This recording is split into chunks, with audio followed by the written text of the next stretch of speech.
From Andrea Guolo in Italy, David Holtz in Brazil, and Don Oshman, our editor-in-chief in North America. It's time for another edition of the Sunday Night Week in Review Market Roundup presented by HideNet, where knowledge creates profits. Good morning, good evening, wherever you might be in the world of hides and leather. This is Don Oshman, editor-in-chief of HideNet Market Reports, and it's Sunday, the 13th, September 1915. I'll be okay. 2015.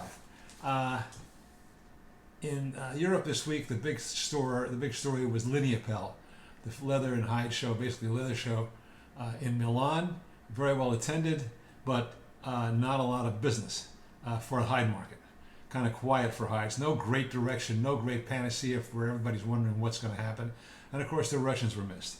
Andrea Guolo, our European editor, made a terrific video explaining an overview of the show and what everything was there. You can get that on the HideNet website, or on Twitter, or on the HideNet LinkedIn page. Or if you send an email to info@HideNet, I'll arrange for you to see it. It's a very good 4 or 5 minute video. The bottom line is no clear direction to the hide market, although nobody sees it going up. There's no bulls around. Prices were steady on limited volume and trading in Europe. The Italian tanners may see some business pick up after the fair as a result of showing their samples and generating some business. And of course, the season is coming. Next big event in Europe is the Paris Fair, which starts this next week.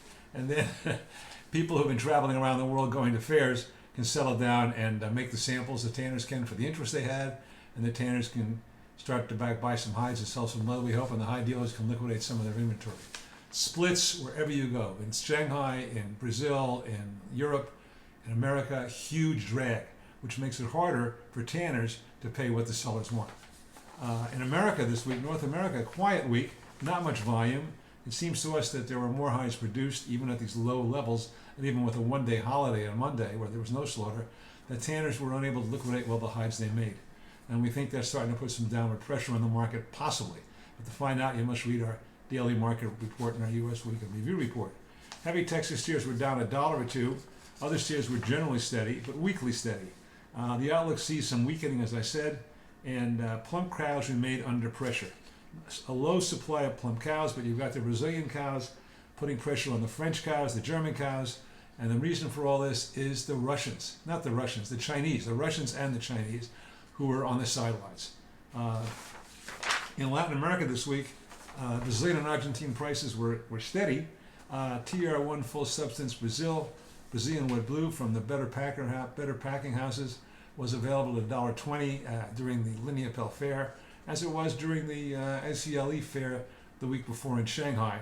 The problem now is that the margins are so poor for the tanners, who have to pay more than they want for the fresh green hides, because the packers, their slaughter is going to be down at least 20, maybe even 30% this year. So they're holding up their prices. The tanners can't get enough for the wet blue, and people have cut soaks. Soaks have been cut also, we heard during the SCLE in China.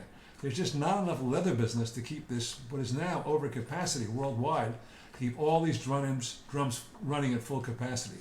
So that's kind of a detriment. And until leather business perks up again, which nobody expects to come to any meaningful degree in the next 6 months, it's going to be tough to even maintain steady prices, it seems to us, on a worldwide basis.